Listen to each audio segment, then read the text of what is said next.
Okay, good morning, physics. So problem number one is about a stone thrown horizontally off a cliff. And the initial horizontal velocity is given, and the height of the cliff is given. And from that, we're asked to figure out how long does it take to hit the ground, how far does it go from the base of the cliff, or how far does it go horizontally, and then what are the horizontal and vertical components of the stone's velocity just before it hits the ground. So, here are our given pieces of information. We know the initial velocity in the x direction is 5 meters per second. We know that the initial height or initial position, 78.4 meters. We also know that it hits the ground, which is 0 meters, so the final y position is 0.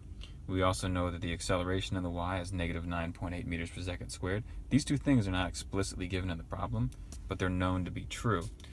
We also know that the initial y velocity is 0 because the stone is thrown horizontally. So these are all things that we know, or that we have to remember. And then we want to figure out, well, how long is it in the air? So our unknown is t. Our equation, the generic equation, looks like this.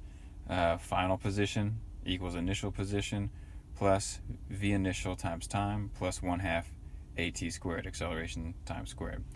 For the y, we replace the d's with y's, and any velocity or acceleration gets a little y tacked onto it, so we know that it's the y component. So we're talking about the final y position is equal to the initial y position plus the initial velocity in the y direction times time plus 1/2 the acceleration in the y times time squared. Now, we can rearrange a little bit and then substitute and solve. I'm going to move a few things to the left-hand side, move the initial y position, move VIYT, move those things to the left. So we end up with this. And now I'm going to substitute. So the final y position was 0. The initial position was 78.4 meters. That's the negative comes from the subtraction there. The initial velocity in the y is 0 because it was thrown horizontally, no y component, and so that makes this whole term right here 0. And then we've got 1/2 times negative 9.8 meters per second squared times t, and kind of running through, simplifying things, that becomes negative 4.9. You divide both sides, and you end up with 16 seconds squared is t squared. Take the square root of both sides, and you get a time of 4 seconds. Nice. So that's our flight time, or our hang time.